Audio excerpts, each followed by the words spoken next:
here, but it's been great hanging out with the kids. Hope you guys are all enjoying family time. So let's jump into it today. I'm just looking and see who's with us right now. We got Min, who's out there, who's wholesaling. We got Beth, who's talking to private money lenders. We got Keith, who's conventional lender. We've got brokers on here. We've got Katrina, that is pretty much jack of all trades. Justin, who's flipping. You know, we appreciate you guys jumping on with us. Let's just kick it off. Is there anything anybody feels they have important to share that they want to get off their chest before I kind of made some notes here just to kick off a conversation and see which way it goes? Yes, please. Okay, Keith, go. And say number who you one, are. Number one, I'm on so Keith Pitch, Loan Depot, conventional lending. Forbearance is not forgiveness, people. It is not forgiveness. It's being very twisted in the media and our government officials. I put a post on my Facebook page today and my Instagram page. Just quick example, this is what I did. I said, if you have a $2,750 payment and you forbear it for 3 months, you defer, or you're pushing off April, May, and June, and in July, you owe $11,000 to the bank. You owe 4 mortgage payments. And at that point, you would go into default if you can't make that mortgage payment, and then a loan modification may or may not be granted by the servicer. It's not free mortgage for everybody. This is a really big issue because a lot of the news media specifically is misinforming them with deferrals and saying, oh, this is just gonna get tacked onto the back of your loan. That's not how forbearance in the basic form of it works. So I just want to put that out there, number one, because that's a really big situation right now. Because people, I've heard a couple different numbers from different service companies. They're getting tens of thousands of calls a day from clients that are wanting to get forbearance, and they have no idea what they're getting. So I just want to put that out there, number one. Any questions on that before I go to number two? Yeah, so are you saying that when people call, they should be asking for a deferral as opposed to a forbearance? And does deferral mean it goes on the end of the loan? Yes, deferral means it goes on the end of the loan, and deferral is not even an item on the menu right now, right? So if you read a deed of trust, the forbearance clause is very specific that the servicer does not, unless motivated by law, have to grant anybody forbearance, right? So they put forbearance in the CARE Act, so now they have to grant forbearance, but people don't know what forbearance is. Deferral is not even on the table. And what I forecast is going to come as a result of this is we're going to get 3, 6, 12 months down the road, and we're going to have this avalanche of people that are now in default. And now the government will then do another legislation saying, hey, we got to tack that on as deferral as opposed to forbearance. And that's going to be catastrophic for the service industry as far as the mortgage services are concerned, which it's all tied together because those are going into REITs, those are going into your guys' mutual funds, those are going into retirement plans. So it's all tied together, and it's really been haphazardly put together and messaged out to the nation. So if you have clients that ask for forbearance or ask your opinion about forbearance, number one, if they have their job still and working from home, they should pay their mortgage, folks. They should pay it. But number two, if they do have a genuine hardship, make sure they know what they're signing up for and ask their servicer before they get a forbearance in place, ask their servicer for the forbearance agreement and what the schedule looks like. Because then they'll wake up and then they can make an educated decision as opposed to a Chicken Little decision that the sky is falling and they need this forbearance. Super important. Quick clarifying question. So are you saying with the forbearance, they actually are just pushing it whatever number of months, but then you have to pay this huge lump, like 3 to 4 payments at once? Exactly. And they're stacking them, right? So, okay, hey, I didn't make April, I'm going to stack the pile. I didn't make May, I'm going to stack the pile. I didn't make June, the pile. And July, when my forbearance agreement is up, I owe all 4. I owe the whole stack. So it's super important that people realize standard forbearance works that way. So Keith, so why did they put that in the law? That just seems like that's not helping anybody. Oh, amen, Joanna. And you know, that's the power of unintended consequences when you have huge behemoth bills that you're just going to fix everything all at once in one sweeping omnibus of legislation. That's what happened in the Dodd-Frank Act. That's what's happening now. It's let's fix the problem, but we don't really understand what the problem is. So we're going to have a whole bunch of unintended consequences. They didn't mean for that to happen. They just didn't think it through. My opinion is it's like like they were so worried about people freaking out, just the mentality of the average person, that they just threw something at it, not thinking it through all the way, as like a, you know, how buyer sentiment changes and can change our real estate industry on a dime. And it happens quicker these days because we all have real-time information. I feel like it was like they put out something on an emergency just to like calm people's fears down. Like, hey, see, we're giving you something. But then they didn't, you know, they were in such a rush. They didn't think through the fact that the whole down chain of this thing, they just essentially fucked us by doing that. Sorry to use the French. I know some, you know, let's be real here, right? Are you making it for awfully, what do you call it? Casual. Right. Makes me respect you even more, Julie. John Heyer must be rubbing off on you, Julie. Although he wasn't dropping any F-bombs the other day, but anyway. I said it makes me respect you even more, Julie. Hey, Keith, so it sounds like really the only upside to a forbearance for someone is just so it's not a late payment on their credit and it helps them not get a potential foreclosure. Is that essentially it?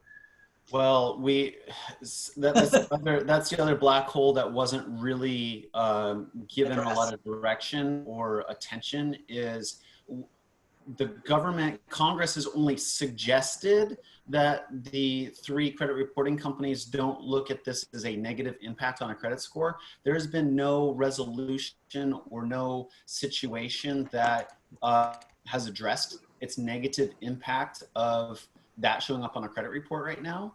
I'll tell you this right now, if somebody came to me that was in a forbearance agreement, I couldn't refinance them. Right. So they're not eligible for a new mortgage until they're out of that forbearance agreement and that account has been brought present. So yeah, so that's what that is. Isn't the bigger fear also, Keith, in the lending world, that the lenders that are making these loans, when they try, or lenders that carry these loans, I guess all those loans would have been sold by now. I mean, what's the thing about how you know, the lenders can't sell their back end mortgages to keep their assets in place to continue to lend more? That's the Barry Habib article. Yeah, that's exactly it. Keith, can you repost when we're done here the Barry Habib article, that one that explains the whole thing, actually, or post it in the chat here if you can. I can. And Joe will grab that. This is recorded, guys, and all the links that everybody posts, if you guys have helpful links that you want to share with the group, please post them in the chat. We're recording all this and we're going to turn around and give you guys back all the links that end up in the chats today that are helpful. Yeah, that is a big issue, because what the other thing, not to go too into the weeds with this, the servicer is still required to pay the end securitizer, whether that's Fannie, Freddie, FHA, a hedge fund, a mutual fund, an insurance company's fund. They still have to pay on that collateral. So now the mortgage servicers, if let's just say 10% of their mortgage book at $10 billion of mortgages goes into deferment, they still have to pay that money to the end securitizer. So it put the servicer in issues where now they're using their capital to fund loans that are in forbearance, and now they don't have the ratios of liquidity to keep their warehouse lines open, so they then cannot in turn originate a loan. I'm not going to name any companies on this call because you guys know these companies. There's companies that have literally had to push their fundings back 2, 3, 4 weeks because they don't have warehouse line capacity, because all of their liquidity was just evaporated because they have to service their portfolio. Let's talk about that for a minute. Let's move on. So we want to move on. And Keith, you're doing an awesome job, and all our lender buddies out there. I don't know, Albert, are you on at all? One other quick point before we move on from lending. The jumbo market is dead, folks. Anything over $741,000, you need to go find a local credit union, a local regional bank, because the big banks, all the national money is out of the jumbo market. Go ahead, Home Dan. Street is still Home Street is doing jumbo still as of yesterday. Yep, that's a regional bank. So your big banks, Wells Fargo, Chase, Bank of America, those guys are done. Wells Fargo posted an article, if you don't have $250,000 in their bank, they will not do a refinance for you. They'll still do purchases, but they will not do a refinance for anybody that doesn't have $250,000 in their bank. Sounds like a business model, like a credit partner business model. Well, You know. they need the liquidity. They need those assets so they can turn around and keep And their lend on them. liquidity. Yeah. Has anybody So, those are the right things. now had a flip or a broker who's had a property that they have under contract getting ready to sell and it's fallen out? Or Keith or Not any of the fallen. lenders on the line, have you not been able to close? Have you had some buyers fall out of contract due to not being able to get their loans closed yet? Everybody's I've still been lucky closing? enough to restructure them quick. Right, the lending world's changing very quickly. What would be something right now, like what type of buyer type, Keith, might fall out of contract? Would that be an FHA buyer and they're, you know, what's the most likely candidate right now of buyer to get affected and fall out of contract? By For far, those that are doing your flips and for FHA brokers. borrower is going to be hit hardest right now. Everybody in the FHA world is thrown on an overlay again. So overlays are back. So again, get with your lenders and understand what their lending capabilities are now, because we're all a little bit different. FHA traditionally would go down to a 580 on a purchase. I have to have a 620 now. So nobody under 620 is going to get money unless they go to the subprime market, which they're putting 30% down. So those folks are the most legitimate at risk. Anybody using a down payment assistance program that's on life support, on a daily basis, we're getting emails saying, hey, we're turning off this down payment assistance program. We're turning off that down payment assistance program. So those folks, and then like I mentioned earlier, anybody in the jumbo market is severely getting hurt unless you're with a local credit union or a smaller regional bank. Hey, Beth.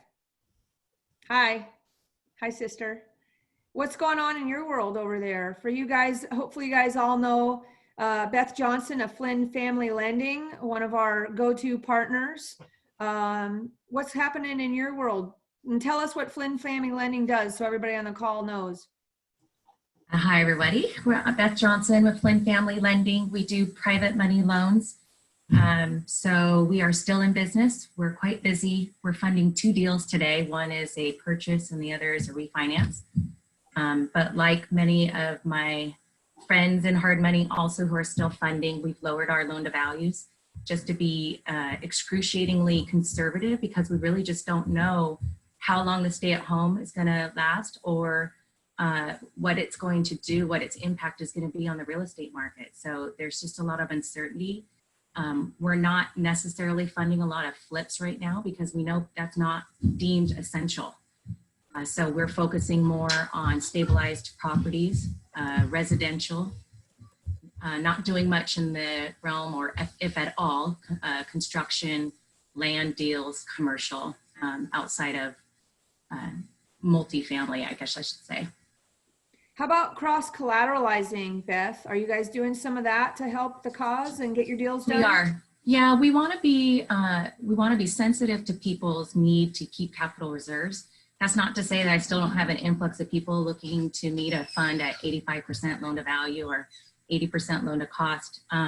That's not necessarily the best place, and I can't convince everybody. However, we do at times do actually quite a bit lately, cross collateralization, so that we can keep some money in the pockets of some of our borrowers. And then we're leveraging an additional piece of property just so that we could kind of shore it up for our investor lenders. Is there, and you guys cannot, or is there a way that you can lend on, you can't lend on primary residence stuff in first? We do. We work with a licensed broker, but we can do what is deemed a owner occupied business purpose loan. So the difference is that you cannot use those funds to purchase a primary residence. You can't not use it to rehab or build an ADU onto a primary residence. It has to be business or commercial purpose in use. And again, we're getting a little bit more conservative in that because we just don't want people to put their livelihood at stake. So we evaluate every single deal very carefully. We want to make sure that it's a win-win-win. We want the borrower to be successful. We want the investor that's lending the money, which sometimes is Matt's and my money. And we want our business to stay safe too. So we're just kind of looking out for the best interests of everybody. Can you give us an example of the last maybe 2 deals that you funded and what those are and what they look like? We did a purchase for a guy who owns a business, and he was trying to close a deal and his hard money lender fell through. So we crossed it with a primary residence and a rental property actually to give him the down payment that he needed to take down the property. And we actually coupled him up with another hard money lender who funded the primary amount of funds that he needed. You know, that brings up a good point. Does anybody have any relationships with like business brokers? Because that's kind of a special skill set, a business broker. Yeah. We as investors and brokers and realtors and wholesalers and everybody in the chain here is going to come across people that might need to sell a business, right? Yeah. And it would be great, you know, as coming from a point of service to be able to provide, especially as a broker, you might be able to get paid to help somebody get a business sold, or even beyond that, just helping people in general with a good contact. Well, Julia, one thing that we were trying to pivot on and let people make sure that they know what we do is that we're not wholly reliable on real estate investors for our business. We actually do business seed capital loans. We've done quite a few of them over the past, leveraging their real estate as collateral so that it can be a temporary bridge to help get them through if they know that they can really outlive this COVID stay at home. But we've done private money loans for business owners in the past quite a bit. Good stuff. How about here? Let's shift a little bit off lending so we can get some other topics in. Is anybody here in the middle of a flip? Who's in the middle of a flip? Speak up and let us know. Dan, you're in the middle of a flip. Tell us what's up. Are you continuing to roll? I mean, the market's, as of last week, super hot still. I mean, multiple offers. I have a listing coming on in North Seattle. There was a property 2 doors down that had last week 9 offers and went more than 10% over the list price. And this is up in the Greenwood and 145th kind of type area. Absolutely crazy. Yeah. So check this out. So I was really thinking that, so our flips are in Tacoma, but I mostly broker stuff in Seattle, right? And so I was really thinking that, you know, all these service people, you know, having a hard time might affect the Tacoma market, but it is not, man. I mean, if you look at anything that's active, it's stuff that deserves to not have sold, right? But stuff is still flying off the market down there in under a week. And in Seattle, check this out. I did a little bit of research. Properties listed the last 2 weeks of March in Seattle. If they went pending, so not quite half went pending, okay, but the median market time was 4 days. So if it's sold, it's sold like right away, right? Otherwise, it's sitting on the market. Now, I don't know if those deserve to be sitting on the market or not, but you know, I looked through dozens of homes that were still active in Tacoma that were listed a couple of weeks ago, and they deserve to be. You know, I mean, people selling, you know, trying to sell a 2-bedroom for, you know, $350 in Fern Hill and stuff like that. But we just closed on a flip. Rain City screwed us 2 different ways before we closed, but we decided to move forward anyway. On one, we just closed it yesterday, but you know, it's a great location. It's by the hospital on First Hill, you know, near downtown and stuff. So, you know, we've always been on the fence if we were going to keep it or flip it anyway. So we'll just see where the tide brings us on that. But you know, based on what I'm seeing out there, you know, we're not worried about it at all. Now, Rain City, they screwed us every day that it took us to close that thing. They found another way to hit us, but it's still going to make sense. So whatever. Anybody else out there in the middle of the flip?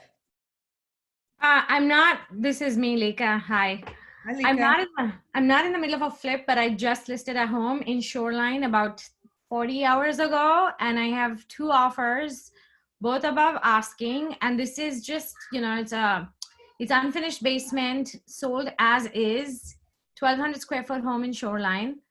It's crazy how much traffic we've had and how many people. Like I have 2 potential offers coming in today. Hey, But Lika, again, Lika, did you choose not to finish the basement and just get it on the market?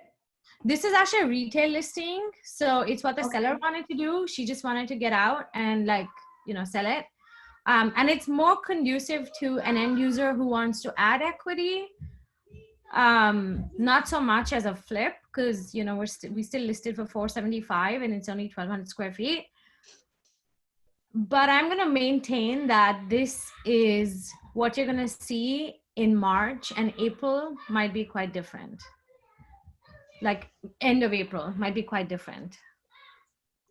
To be seen, right? Are you guys of the opinion out there that buyers, so you could be an investor out there that's sitting on some flips and thinking about, should I list it right now? My opinion is yes, that you should. Even if you are partially through your rehab, I think right now is the time, based on what Keith's mentioning, and lenders still, who knows when that ball is going to drop. Why not get it on the market right now, and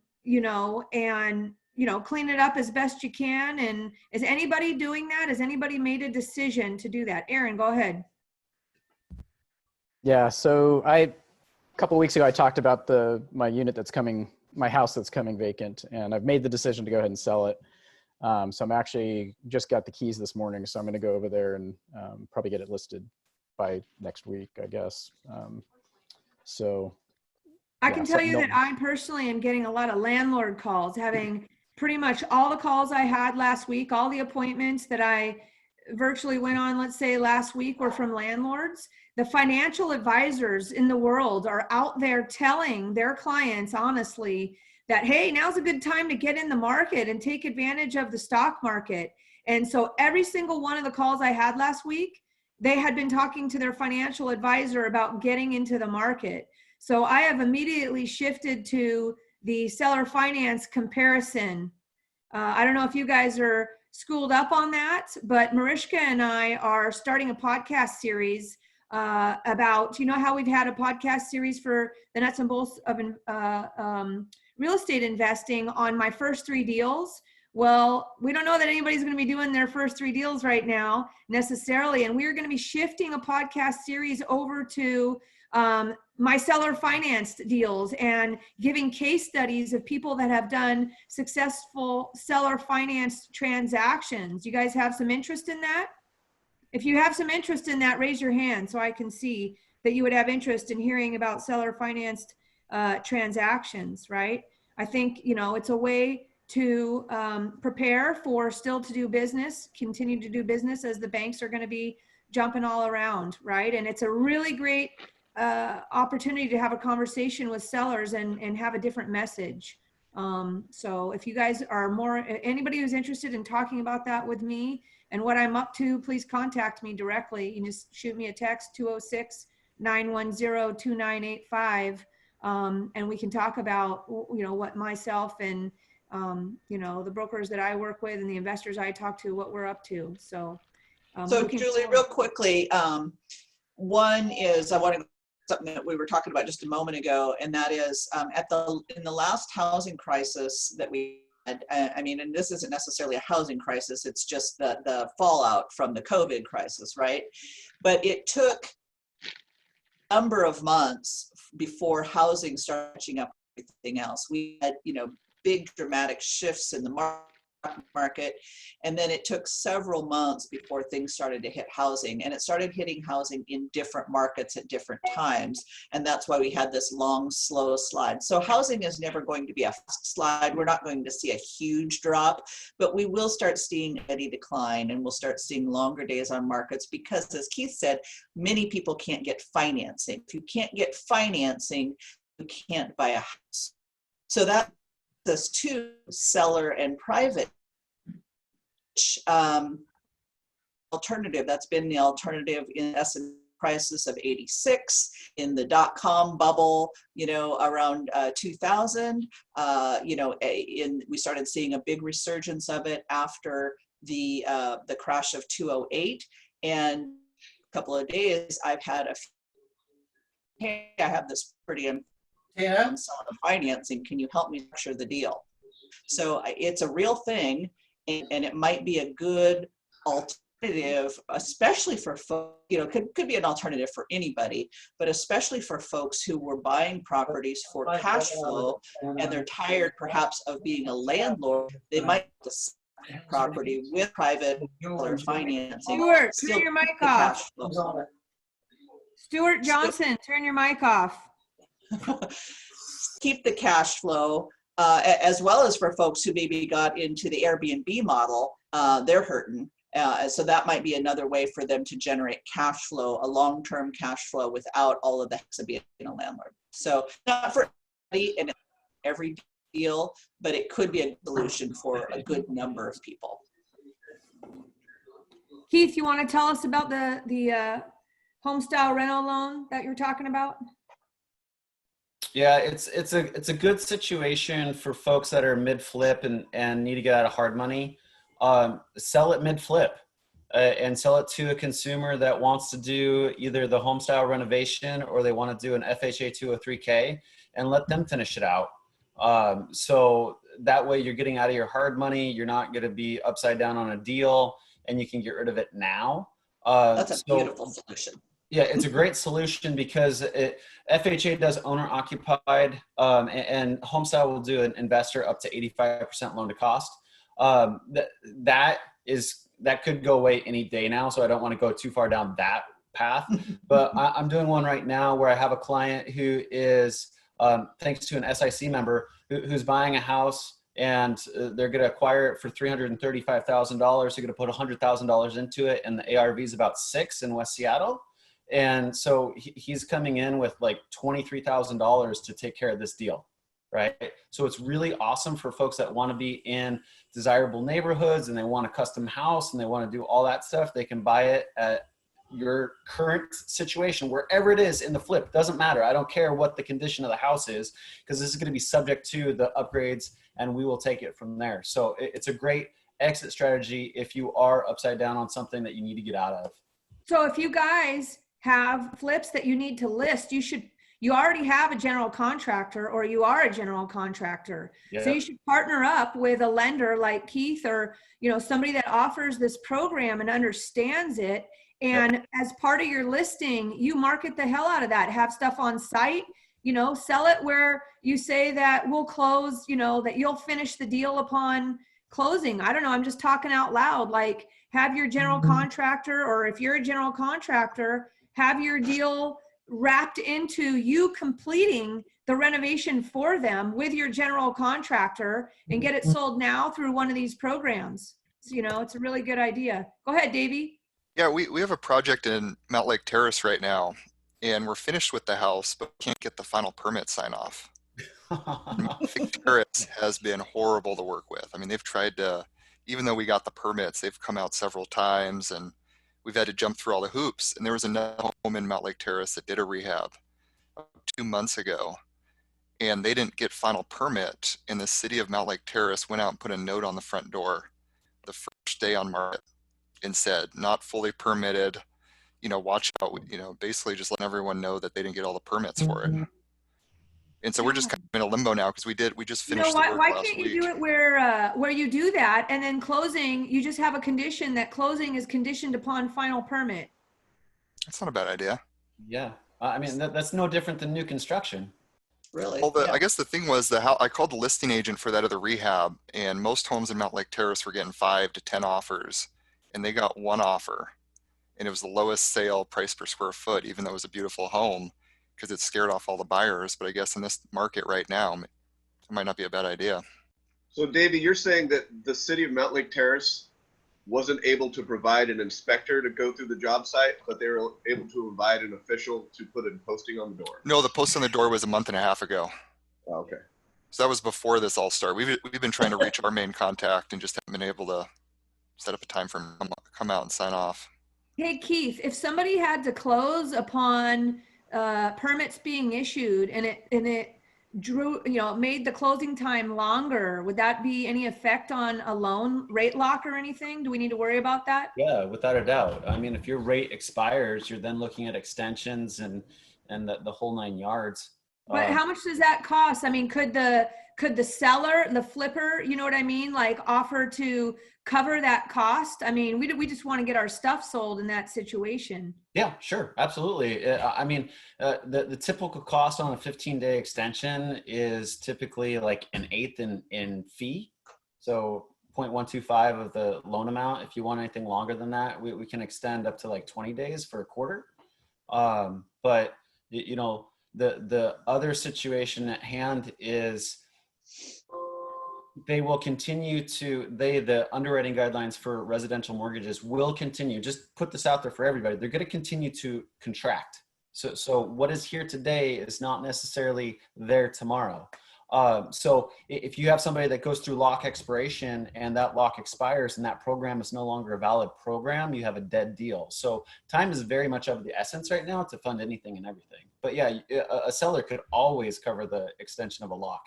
Lika had a question. It makes sense to put flips on the market now, but how about for, developed land? Lika, if you're still there, go ahead and ask your own question. Yeah, because I have 2 pieces of land that I'm getting my final short plat in about a month. And I'm wondering, like, what is the best time to list? I was planning on listing like this month, like maybe even this week. But it would mean that someone buys the land, applies for a building permit, and then builds their own custom home. It's a super popular neighborhood. It's in Sammamish and Beaver Lake, but I don't know if I should list it now or wait for spring next year. You know what I would do? I would probably call if there's a way to figure out who the busiest buyer's agents are and the price point that you think you're going to be at.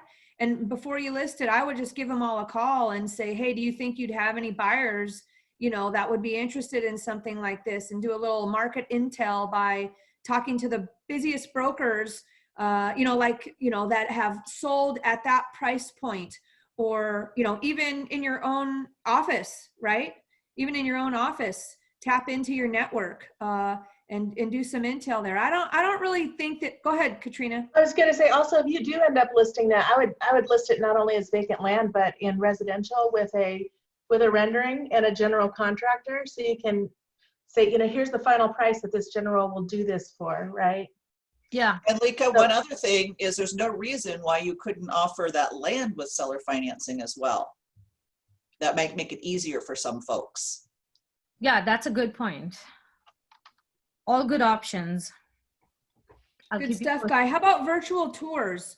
I know we got a lot of investors out there wanting to get flips sold. We have brokers out here. What are you guys using as your tools for virtual tours right now? Anybody have anything they like that's easy to use?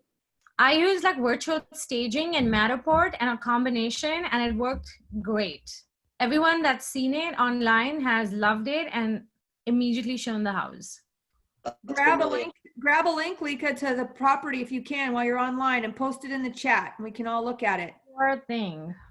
Yeah, that virtual staging stuff is actually really impressive. I was pleasantly surprised at how nice that is. Anybody else have anything to use for it? Pardon? Go ahead, Joanna. I just was asking what the service for the virtual staging was. The service, the service cost? No, the company. Oh, I can send you his name, Matthew Torrey. Can you put it in the chat? Yes. Drop it in the chat if you can, because we're gonna redistribute this to everybody with all the links that are dropped in the chat. If anybody has anything they'd like to share, be sure to drop it in the chat. Julie, can I go back to a question on land just real quick? Yeah, go ahead.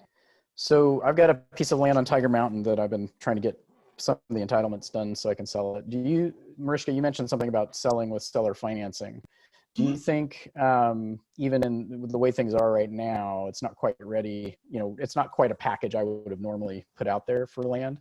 But do you think, like, if we offered seller financing in this current, situation, that might generate more buzz?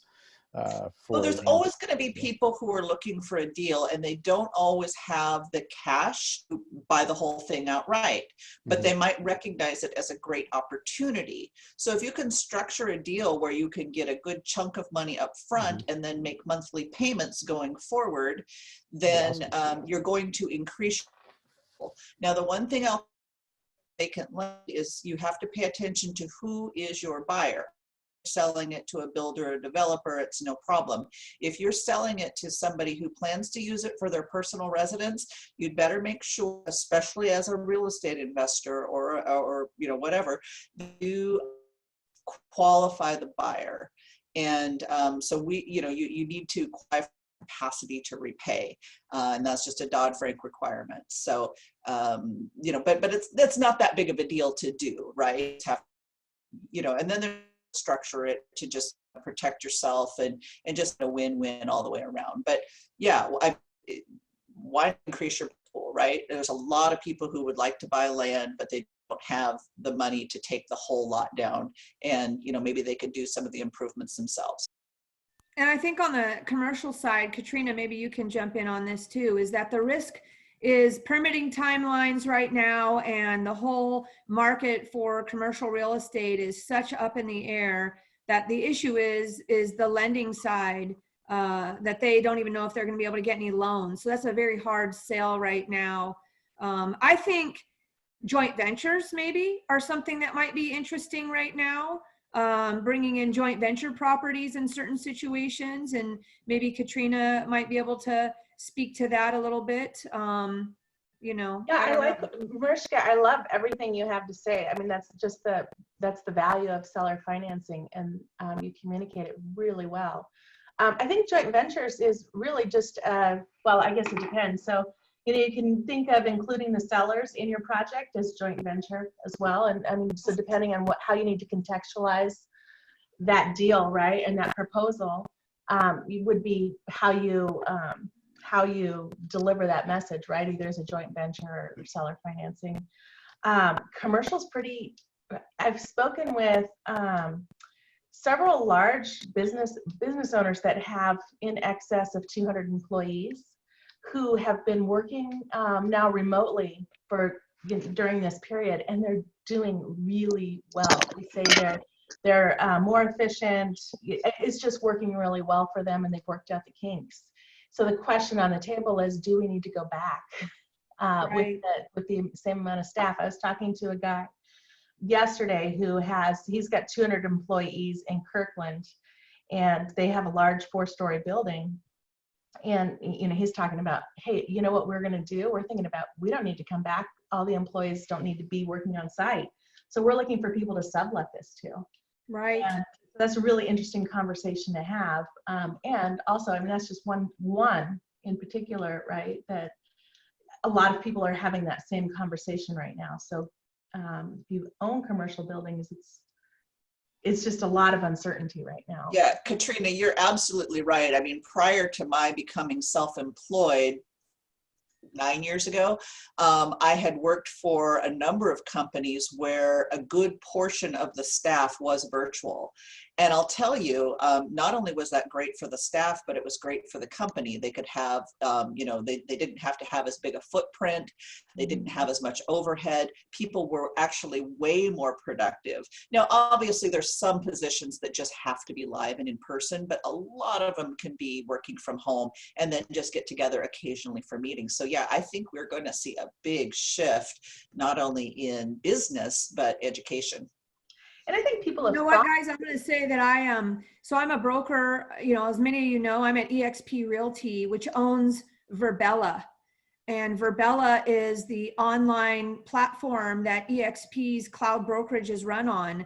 And it's owned by eXp World Holdings. And we just got, within our whole ecosystem, Glenn Stanford, who is the founder of eXp, is now working directly with Virbela because the amount of attention It is absolutely exploding for education, nonprofits, educational institutions, and other companies wanting to jump onto that platform, which thank God he purchased in 2018, which is great for all of us at EXP, because if Verbella does well, and you know, we were able to buy stock in that company, that kind of is separate from the real estate stuff, right?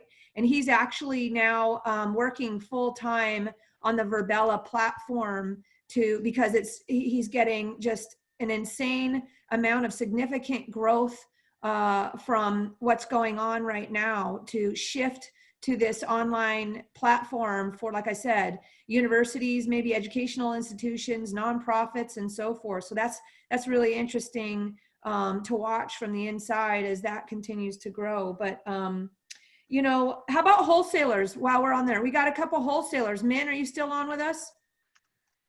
I don't know if Min's on. I see Tyree, Aaron, anybody out there who's wholesaling, please speak up.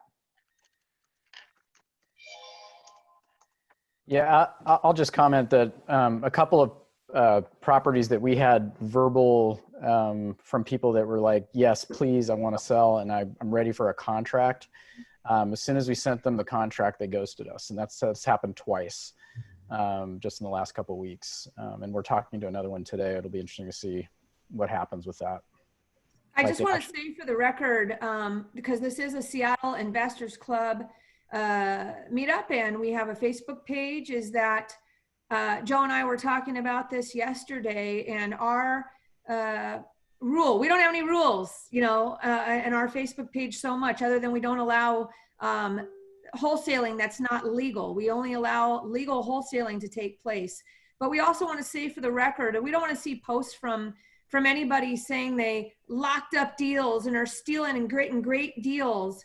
I just want to say our moral belief at this time is that everybody needs to be watching out for everybody. And yes, we want to do business, and we want to make sure that we communicate as a group that it needs to be a win-win for everybody. That's how I feel. That's how Joe feels. Give me a thumbs up, you guys. If you guys agree with me that it's not a time to be gross and out there, you know, taking advantage of people, you're going to get slammed by the news media, for one. I mean, you know, Joe, everybody do thumbs up and let Joe take a picture of this as a community support.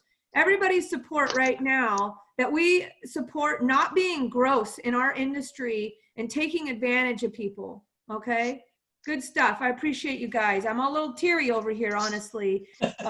We were going to post something on Seattle Investors Club that says we're going to delete any type of gross bragging about that kind of shit. So thank you all for being good people. And we still want to do business. That is not at all what I'm saying. We want to teach you guys how to have a win-win. That might be through seller financing. That might be through, you know, whatever we can talk about as a group. So I'm going to get off my soapbox there. And I want to remind you guys all, because we're getting close to 12:30, that we will be dropping a podcast. And Lika's group, Real Estate at Work, just did a great panel discussion. Did you guys record that, Lika? Did you record that? Yes, and I can post a link to the SIC Facebook page. It was amazing. No. Okay, that'd be great. Yeah. So we also just recorded a podcast, like I said, with Preston Walls, and did a deep dive with him yesterday on just because not everybody is a member of Seattle Investors Club. We have a national podcast reach at this point. So it's pretty awesome. Thanks, Joe.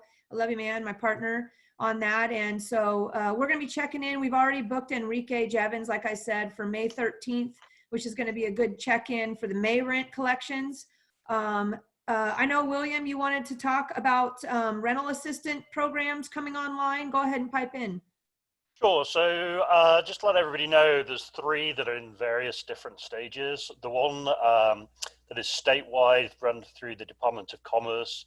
The forms to apply have been approved and are on the Rental Housing Association's website. We're just waiting on the money to come from the federal government to fund that. There is an announcement tomorrow for the United Way in King County. They're going to expand their home-based program to include rental assistance. This is money that the city of Seattle and King County has already promised several weeks ago. And frankly, there's just been political argument. I mean, there were, at one point this week, they were arguing about who would be at the press conference tomorrow, which I find incredibly frustrating. The one program that is up and running and is distributing money is Housing Connector in King County. Housing So Connector? Say that again? What'd you call it? Housing Connector? Housing Connector. So how many people know anything about Housing Connector? Are you able to put a link, grab something off there and put it in the chat box, William? Because then we're all going to know, right? Yeah. So Housing Connector, and I do have to declare I sit on the board of it, was set up in the offices of the, I'm just about to send a post to link to everybody. It was set up by the Chamber of Commerce. It's run out of their offices, and basically they act as a guarantor to people typically that have Section 8 or VASH vouchers.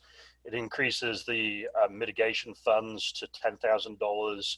It guarantees rent, and it basically, their support staff acts when you have an issue with a tenant.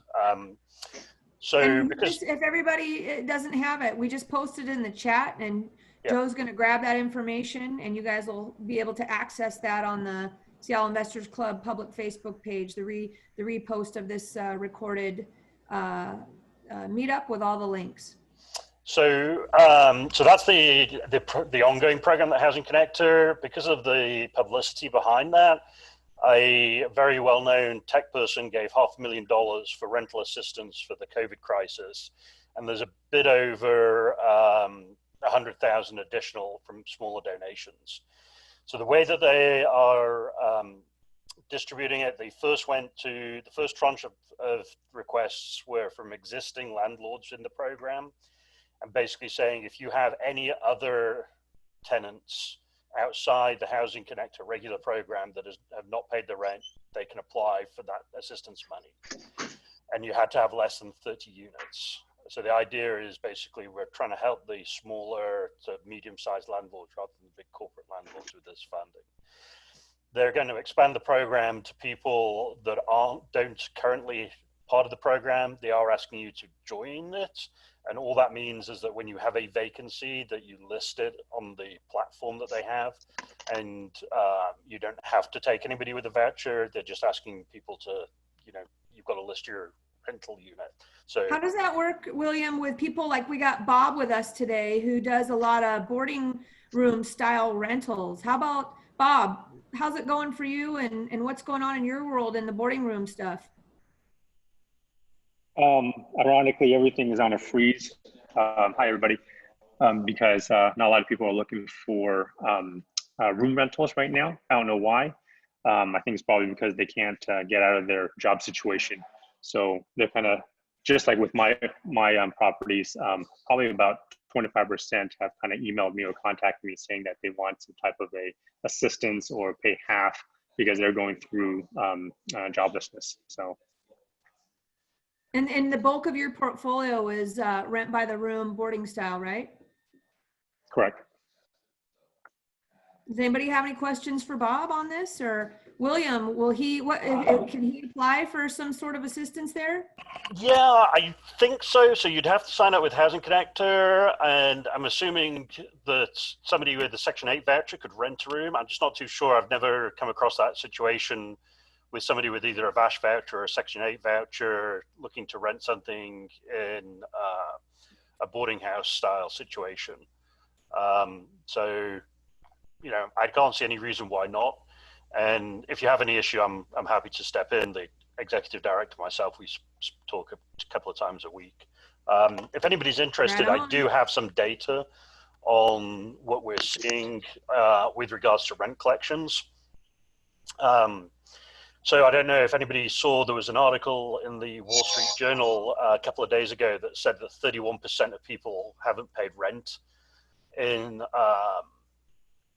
April, and I found that absolutely amazing. So the data that I'm going through now is from a pretty large company. It has a little bit over 22,000 rental units. Is this local to the Pacific Northwest, William? This one, they operate on the West Coast. They're a West Coast company. They've got a $4 billion worth of rental properties, about bit over 22,000 units. So I'm really interested in your data. yeah, so a couple of weeks in, before the April 1st date, they started tracking requests for either rent deferment or partial rent payments. And that came in at 6% of the unit total. What actually transpired in Washington State was 2%, or either doing a partial payment or a deferment of rent. Now, that compares to, they have properties in, as I said, in the West Coast. Some of their properties are above 10% in Nevada and California. Tyree, turn off your mic. Go ahead, William. So I asked my contact there, and the response came back with Nevada. It was as soon as the casinos closed, they started getting requests coming in, and the fact that California issued the stay-at-home order significantly before Washington. So that's kind of a picture from a very high level of a company with over 20,000 units. If you want to kind of go back to the small investor, I think my small portfolio is a good example. That I had one rental property where they asked if they could pay their rent late. 3 of the 5 roommates have been laid off. They basically were just waiting for their unemployment payment. They said the $600 additional money from the CARES Act is really going to help, and all 5 of them qualify for the $1,200. So they feel as though May's rent is going to be fine. They're concerned if this goes into June, which, looking at the data, I don't think it is. And what I'm hearing from the governor's office, it's likely that we're going to have the stay-at-home order lifted early May. We had Preston Walls, like I said, we had him, Joe and I interviewed him for the podcast yesterday. It's not public information. We haven't published it yet. And this, maybe if you listen to Lika's rebroadcast of her meetup as well, but he manages 800 units. He has 500 that he owns himself and manages another 300 in the core of Seattle. And he has, A- properties that are new construction. He's got B to B- properties as the bulk of his portfolio. And then he's got some third-party management. They manage C properties, C-class properties. Because I think what the answer is happening here is the different classes of properties, which relates maybe to amenities and improvements, is there's a difference in the statistics being tracked on the rentals. So on the A properties, he collected 96.5% of the rents, and this is in core Seattle and the outlying areas. On the B properties, which is the bulk of his properties, he collected 91% of the rents in that B class of property. And he said it fell off a cliff when you got down to the C properties, right? And what they've been doing is to get out ahead of this is they are trading rent credits for tenants working in the building, painting and things like that. They're having their tenants that are going to need to move out, filming videos of their units so they can start marketing them ahead of time before they're vacant, and get out ahead of that. He also has a policy where they're renting, their rental traffic. He said the traffic of the rentals has slowed down, but the people that are out there renting are converting much higher. So the people that are actually contacting them to see are not tire kickers, they're renting. So make sure you're returning those calls. And what they have implemented is that they are letting anybody who rents sight unseen that isn't able to tour, they're giving them a 90-day look. That if they want to break their lease after 90 days, that they're not charging them any lease break fees to be able to move out if they're renting sight unseen. And these are the tips that we talked about with him yesterday on some of the things they're doing to get out in front. They're not lowered any rents. The rents have not needed to be lowered at all yet. And just so you know, we talked about back in 2008 through 2010, the rent drop their portfolio experienced was 10 to 12%, even though we believe it could be worse now because of the cause with the unemployment. Elisa Zhang, you're right here. What are you seeing? I think that's consistent. Sorry for the kids' music in the background. I have a kid, basically my kid looking at some stuff. But that is consistent to what we have observed.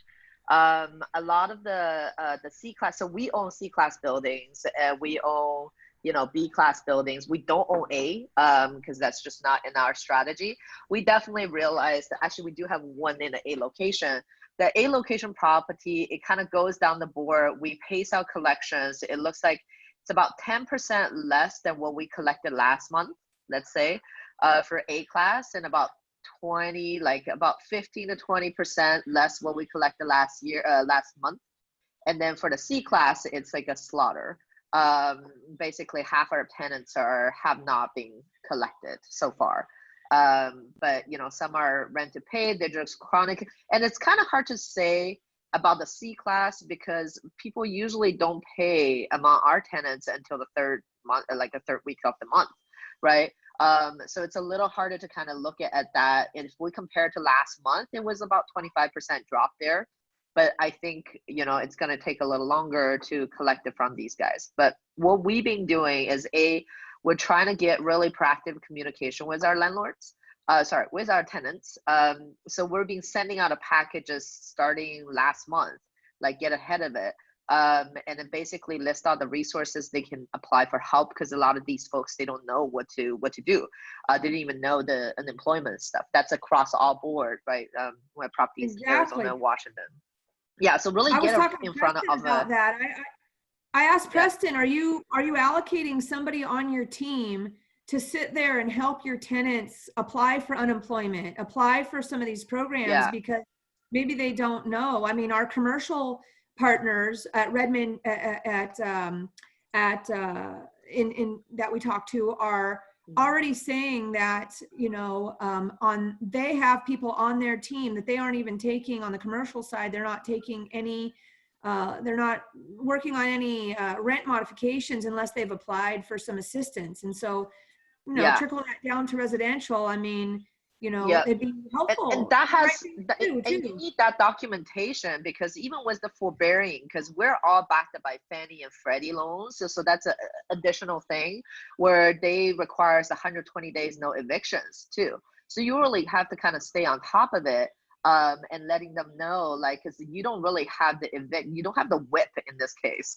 So you really have to kind of dangle the carrots and basically working together with your tenants on that. And then we have Spanish assistants coming in and talking about this with Hispanic populations too. Yeah. William, are you aware of any resources where we could send tenants that they're just like counselors that will help people apply, like a resource? Yeah, so I just posted in the chat the link to the COVID-19 page on RHA, which most of that is available to anybody. You don't have to be a member. And it has a list of resources for tenants. We started doing it by county, and now it's all together in a single document, because I think we're up to about 8 different counties. So with this, I was the same with Elisa. The other tenant that I personally had that couldn't pay the rent was a small business person. He's a tattoo artist and musician. His income went to absolutely nothing. So I basically gave him the information, and before the CARES Act was enacted, he didn't qualify for unemployment. So the only thing he could do was the economic injury loan, which he's applied for, but it's going to take ages to come. So we actually he was one of the first 11 people that got paid out of the Housing Connect rental assistance program. And I had such a nice email from him after I'd notified him that we had noticed that his rent for April was getting paid from that. And it's pretty clear this guy was stressed out of his mind as to whether he's going to have a home, even though we turned him and said, listen, he was a great tenant. He takes care of the place. We would have worked with him for months on a payment plan. But his big issue is he has no idea when his income is going to come back. At the moment, possibly the 5th of May, he can start work again. But how many people think, well, I'm going to go out and get a tattoo? It's such an optional thing to pay for. So I think that the thing that I'm hearing is, one, it's not as bad as we thought it was going to be for the rental on the residential side. The commercial is getting hit terribly. We've not seen any rent strikes. The ultra left were pushing for just arbitrary rent strikes. People are doing the right thing, and if they can afford to pay the rent, they can pay the rent. Most people have got funds to pay April's rent. The concern is what's going to happen in May. Hopefully the money, the $1,200 per adult, is going to help a huge amount. The one thing I would say on the $1,200, I have a mobile home park out of Washington State. We're thinking about doing a, pay 3 months rent and get a discount, mainly because they're getting a hell of a lot of money. I mean, if you've got 2 adults and a kid, there's more than a year's rent for the lot for a mobile home park. And we're just concerned that they're just going to go out and blow it. These are not people that are financially. That's a good podcast topic. We should cover mobile home parks and check in with those guys and Troy and Ian, maybe, and some of our friends. I'm going to keep booking here, guys, so we get a couple more things. Does anybody have an update on construction as essential workers? Any update anybody has? We're all still sitting there. That's why all you flippers need to list your properties. Go ahead, Justin. Yeah, there are a lot of different jurisdictions are providing affidavits for inspections that you just need to sign, essentially, that says that that you consider yourself an essential business in order to complete the project or do something. I don't think it's we have 2 projects going on for clients where they don't have kitchens, and we've gotten clarification from King County, one of the jurisdictions, as well as City of Sammamish, for they're essentially saying that it's up to the discretion of the homeowners and the contractors on whether or not they deem is essential. And so considering that the 2 clients don't have kitchens and they're not living in their houses, one of the emails that we got says that if it's approved, if you need to provide a kitchen or a bathroom for sanitation. That actually, Justin, brings me to a good idea. You know how, guys, we're talking about the loan that we were talking about with Keith, this renovation loan, and how if you're a flipper out there and you want to list right now, and you are a contractor or you partner with a contractor, whoever was doing your flip, you list right now with one of these loans that we were talking about with Keith. I wonder if it's under contract and closing, if there's any way to get that exemption, because those people now are going to be homeless or something else, right? You guys see where I'm going? Is that a stretch? It depends on if the house is livable and they have a kitchen and a bathroom already, then they can move into the house, and they would probably have to do the renovations later. But I don't, I mean, from my understanding, it's, and just looking at it, they don't want contractors doing work that's unnecessary. And right now, right, that was my understanding from the MLS. Also, I specifically had that problem. It was for a condo, which is interesting because the condo association had a totally different feeling about it. So I just let them hire the guys I was going to hire. But something interesting, though, I was listening to the radio in the car a minute ago, right before this started. And they had somebody from, I think, the Master Builders Association or some building developer trade group that is meeting with the governor, trying to get construction to become essential, with their main point being, how can you tell me it's essential to build a bike lane and keep construction on Key Arena when I can't finish the house for a family? So we'll see what comes of that. But it sounded like something they're actively working on. So one of the frustrations I have, Dan, is if you have 2 identical properties on one street, one is being built for a non-profit, they're allowed to build it. But if it's for a for-profit investor, they can't build that. So tell me why there is any difference in the health and safety of the workers working on exactly the same building, but the ownership interest is different. That just tells me that there isn't any.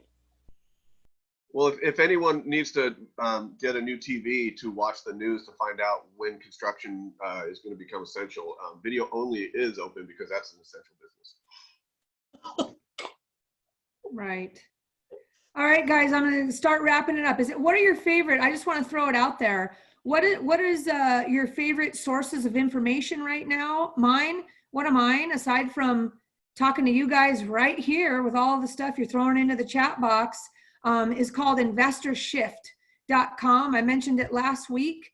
And, you know, I encourage you all. That is being hosted by Jeff Watson and Greg Clement, who's the owner of RealFlow. And Jeff is plugged in to Capitol Hill and the White House and seller financing. And he is one of the leaders out in our world right now. Jeff Watson is on educating people with the updates and daily changes on the PPP program and the EIDL and all the programs that are available, because it's constantly changing. They keep changing that shit. So InvestorShift.com, we'll put it in the chat box down there, is a really, really great resource that there's almost, it seems like daily or every other day webinars updating us. It's, you know, it's hard to know where to go to, you know, you might see articles here or there, but that's why I want to tell you guys about InvestorShift.com, because they are holding webinars, you know, every few days, whenever there's updates that come out from the White House or from the government. And Jeff's an attorney, and many of you know who he is. And I highly encourage you to jump on that right now. But if anybody else has a great source of information, the Barry Habib, Keith posted on Seattle Investors Club today, a webinar that's with Barry Habib, and that's going to be something that'll keep you informed on, you know, how it's kind of fun actually to learn about how macroeconomics and the whole lending industry works. It's an excuse right now to educate yourselves. Does anybody else have any great source of information? Go ahead, I just heard a webinar on the Builders Capital webpage, and it was by Elliot Eisenberg, and he does the graphs and laughs. So he doesn't like really dumb it down, but he takes macro and microeconomics and then just puts them into really cool graphs, super easy to look at and understand. And it was incredible. So you should get your hands on that webinar. If I get it, I will post it again on Seattle Investors Club Facebook page, but it was amazing. And you should just follow him because he writes like a 70-minute paragraph on economics every day. It has no pictures, no nothing, but it just gives you a really good idea on what's driving the different factors. So it's pretty cool. I'll also point out Jeff Watson. I love Jeff Watson. He's a super sharp real estate attorney connected nationally. On his last podcast with Investor Shift, he brought on his friend John Heyer, who I would also recommend following independently as well. John is a wickedly smart IRS attorney and CPA and real estate investor. So he's very much dialed in. And so between Jeff and John, they're really breaking down the daily changes that are happening with the PPP and the EIDL program. Mariska, John Heyer, I'd second that. Anything you can hear from him is yeah. Try not to be offended because he is often extremely irreverent and drops a lot of F-bombs, but that's why Julie and I love him. He spends the first 5 minutes trying to offend everyone in the room. Yeah, he does his best, and he's great at it. So he's definitely not PC. So if you're delicate, you know, don't just try to either overlook it or maybe not tune into him, but he's super, super smart. I would also say that if you look on the Seattle Investors Club Facebook page, our friend Natalie Kaladi, is she her name? Yeah. I don't know. She is dropping some info bombs, guys, some really sharp stuff related to how going forward you're going to get tax breaks. She's a accountant, an investor friendly accountant. She has been posting some, probably the best. Honestly, I'm an information nut. I spend a lot of time just sifting through information, and I find that Natalie, shout out to Natalie Kaladi, you know, and you can find it again on the Seattle Investors Club page. I'll type her name. I don't know, Joe, maybe you can type her name into the chat box here. But I highly suggest that you guys, you know, in layman's terms, she's breaking it down so easy on some tax tips moving forward that you can all use. Really impressed with what she's been dropping. I super agree with that. I've recently become a fan of hers, and I love the stuff that she's saying. And one of the things that has recently come out, I don't know who all has tried to apply for like the PPP and the EIDL stuff, but at this point, just because of who my banking affiliations are with, I mean, I'm with some big banks, and unfortunately, they're catering to their big clients. They're not catering to the peons like me.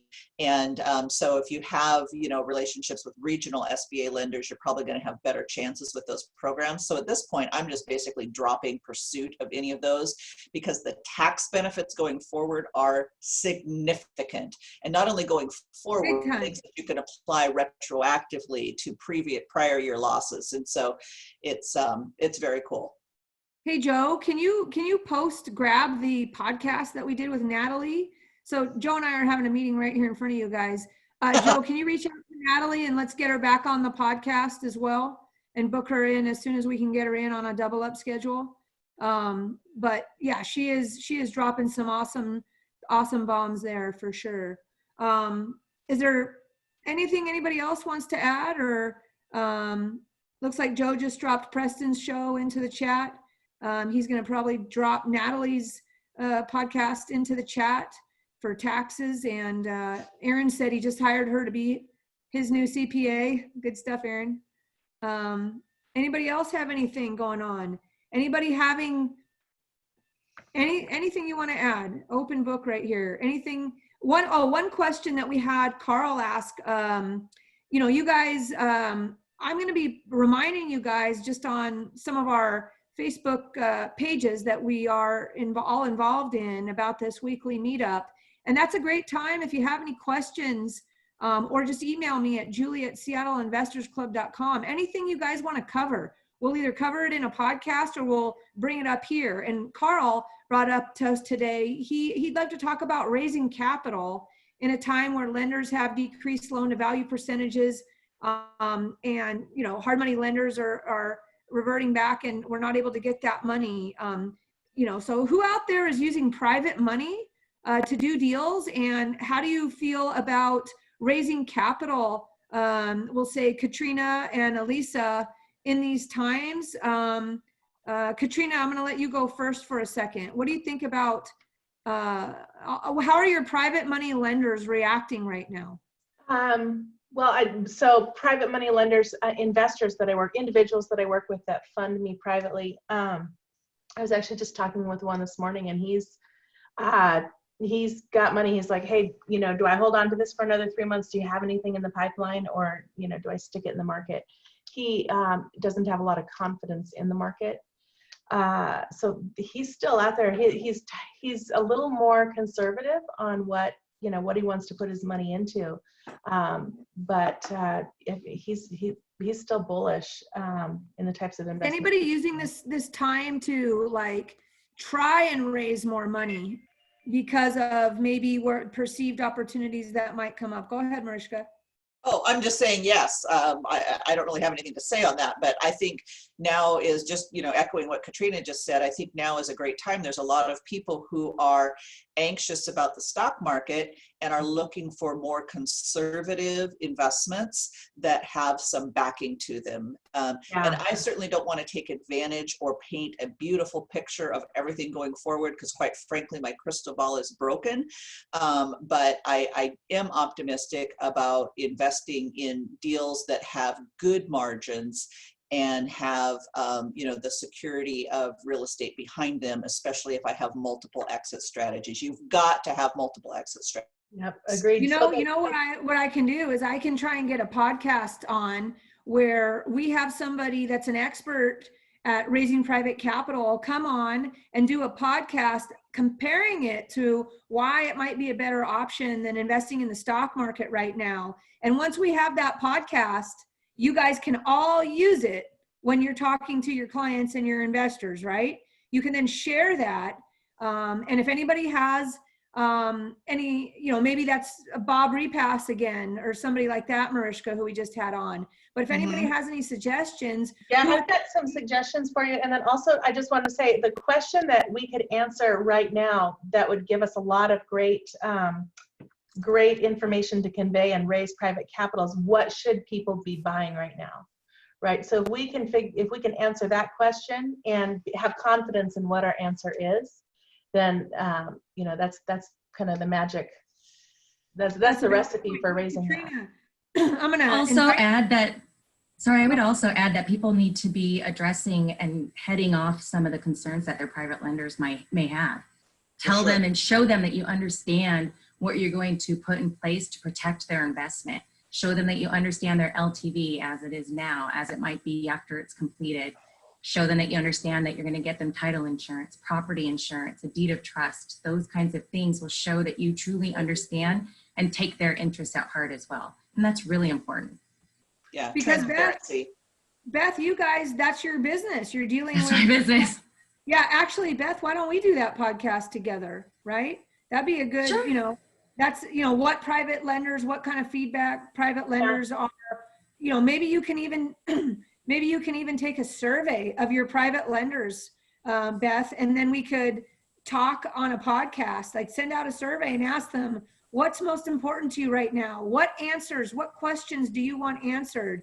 Take that survey and then we'll do a podcast together and we'll get those answered. You bet. One other thing, and I don't know if this is necessarily a topic for right now, but if there are folks out there who put money into rehab, you know, into flips as with their self-directed funds, and they're now going, oh crap, there might be some, you know, options to restructure those. So happy to talk with people about that. I mean, I'm not saying, oh yeah, we have the answer, we'll buy those, you know, blah, blah, blah. I'm not saying that, but we might have some opportunity or some ideas for them to kind of work through those. Because as a self-directed IRA, you're kind of stuck. You can't be actively managing your stuff. Anybody else want to add anything to the topic of raising private money right now? Yeah, I have something to add. I think also it's, you know, we're kind of doing a little bit more creatively because with larger multifamily, there's a lot of uncertainty right now. I think in people's mind, long term, I think it's still a good investment vehicle.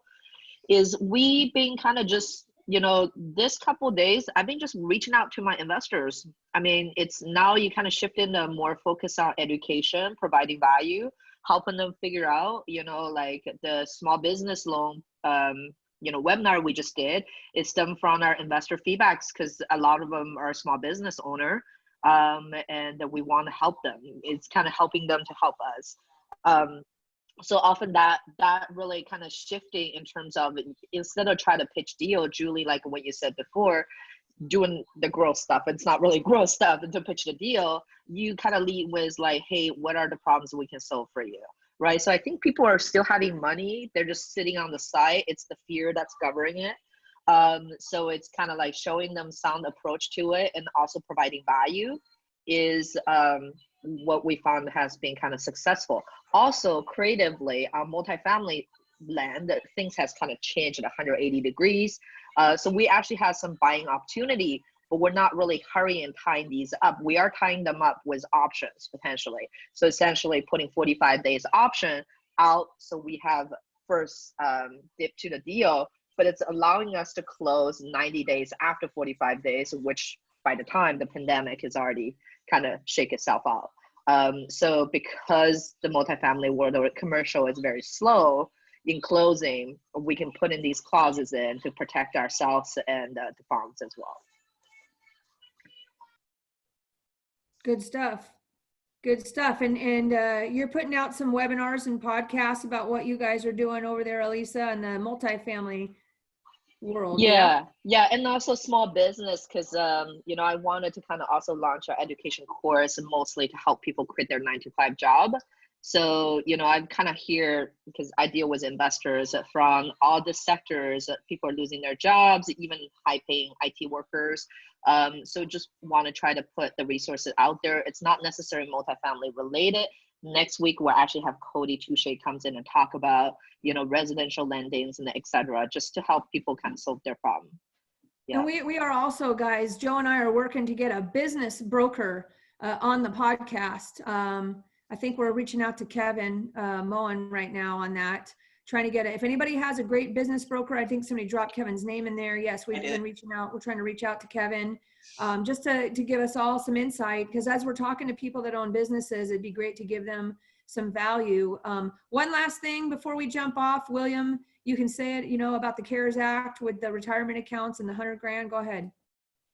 Oh yeah, one of the parts of the CARES Act is you can take $100,000 out of retirement accounts.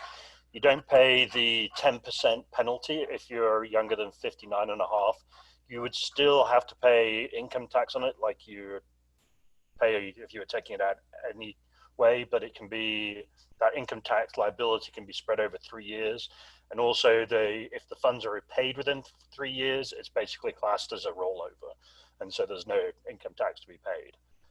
And this is the stuff also that Natalie is posting on her website as well. And we will jump on a podcast with her, as well as I think I might have some pull with Jeff Watson, get him on if we're lucky, if he's not too busy, because I know he's so busy right now. So we'll give it a crack, see if we can get Jeff Watson on to talk about how everything is being affected on your retirement account right now and some of the advantages and tax advantages. So Joe, we can decide, one of us will reach out to Jeff, pretty in touch with him on a regular basis right now. So anybody else want to add anything before we sign off today? Either put it in the chat or unmic yourself. And if you didn't get one of your questions answered or something you wanted to share today, please do so. And we're getting ready to wrap up here. Really appreciate you guys joining us. We're going to be doing this every week. We're changing things every week. Does anybody have anything else to add or any questions? Hey, I actually have a question. So for next week, where should we go find the link, and when should we go look for it? It's going to depend on Zoom. This is a Zoom thing, I think. I had the links all changed up and they were jumping around. So you're just going to get it the same way you've gotten the one in the past, and we're going to hope that it works. And if it doesn't, then we're going to scramble. So, Joe, does that mean you're putting it in on our Meetup page though, right? We want everybody to go to the Meetup page for Seattle Investors Club and grab it there. Is that correct? Yep. And I'm sending out an email to everyone right now too. So. But I think to Joe's point, and this is what we ran into last night on our meeting, was it could change at the last minute. So the meeting ID might be correct when you register, but it might change 5 minutes before the meeting's about to start. That is what happened. Yeah, I got bumped off. I was on time this morning on the link that Joe had provided us, and it booted me right off. So, but to answer Katrina's, to answer Katrina's question, everyone should just grab it off our Meetup page for Seattle Investors Club. This week might have just been a little odd because Zoom just changed their privacy things because of all of the Zoom bombers. So I think they were kind of screwing with a lot of links since Saturday. So maybe it's going to be all fixed by next week. We can pray. There you go. Hopefully, yeah. Anybody else have any other questions? Please, during the week, jump on our Facebook page and share any resources, ask any questions.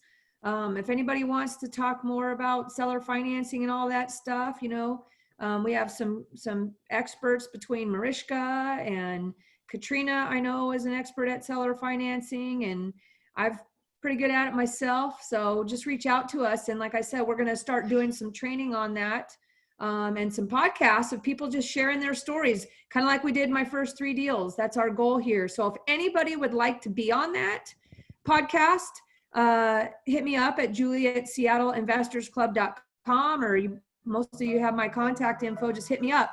And we'd love to hear your seller financing success story so we can start teaching everybody and collaborating. My favorite phrase right now is, collaboration equals confidence. And if we just stick together, we're going to be ahead of the game here. And as things shift and change, we're trying to line up podcast guests at critical times during the month. For example, when it comes to the rent collections and stuff, and making sure we have somebody super plugged in to give us that feedback on time and things like that. Love to hear what other topics. We talked about raising money, and maybe Beth and I jumping on there, or maybe Katrina.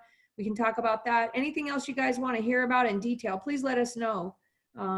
Since we all have nothing else to do right now except talk to each other. So, and Lika, of course, continue to post whatever you guys are up to. Elisa, whatever. Any of you guys that have other platforms where you are sharing information and education, you are 100% welcome to post that on our Facebook page on Seattle Investors Club. No rules. The only rule we have. Thank you for letting us post links. Yes, that's no problem. Everybody's welcome to do so. Our only rule is to be kind. Don't be gross. Don't be salesy. Don't do illegal wholesaling, or I will delete it. And Katrina, with that, to wrap it up, what Joe wants to say one thing, and then I have one thing more to say. Go ahead. Yeah, last thing, if you guys have any dynamite stuff that you're doing or that you're sharing, send the link to me and I will broadcast it other places on our platforms as well. So we'll help you out even further. Yes. Right. So that means, Lika, make sure that you're sending Joe directly at joe@seattleinvestorsclub.com. All your stuff, Elisa, all your stuff, Katrina, all your stuff.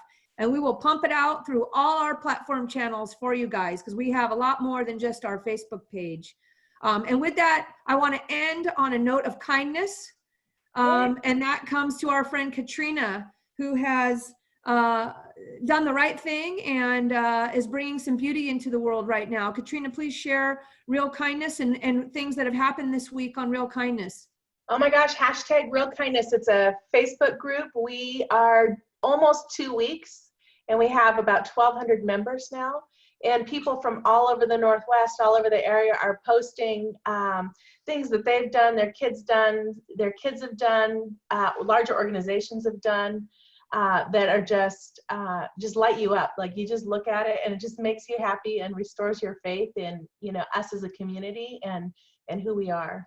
If you guys like a good cry, just check into Real Kindness every day for your morning boost of tearing up. Yeah, and you know, here's the thing. If you also have a business that you know that can use some exposure right now, small local businesses, Q13 News is running us pretty much every day. They're taking their stories from our pages, and we start at the beginning of the week and tell them, hey, here's some really good ones.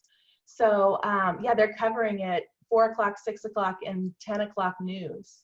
That is fantastic. See, guys, the power of sticking together and collaborating. Look that right there. You know, somebody that has a small business that's doing right by people, stick it and have them post.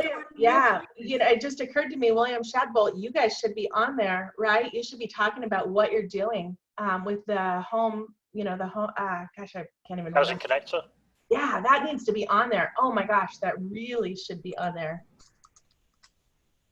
There's a lot of people. There you go, guys. Thanks, Thomas, for posting your business broker. Good stuff, guys. Well, thanks again. We're going to wrap it up here. For those of you that have not, that are joining us, and this is new for you, please stay connected also with our podcast, The Nuts and Bolts of Real Estate Investing, wherever you're from. Invite your friends. This is national discussion, guys. This talk that we're having every week is not only just for our Pacific Northwest area. If you have broker friends, investor friends, any other friends, we can host a lot more people on this weekly chat. Please invite them to join us. And, you know, let's stick together locally, nationally, spread kindness, spread collaboration, and, you know, so forth. And Joe, where's the best place for people to get a hold of our newest podcasts? Just on our seattleinvestorsclub.com. Just go there, and the newest podcast will be either spinning across the top of the screen or just scroll down slightly and you'll see them right in the middle there. Good stuff. Okay, guys, we want to hear from you. Keep in touch, and we hope to see you all next week. Thank you so much. You guys are awesome. You guys are awesome. Thanks, Julie. All right, guys. Good stuff. Thanks, Julie. Love you guys. Thanks, everyone. All right. Bye-bye.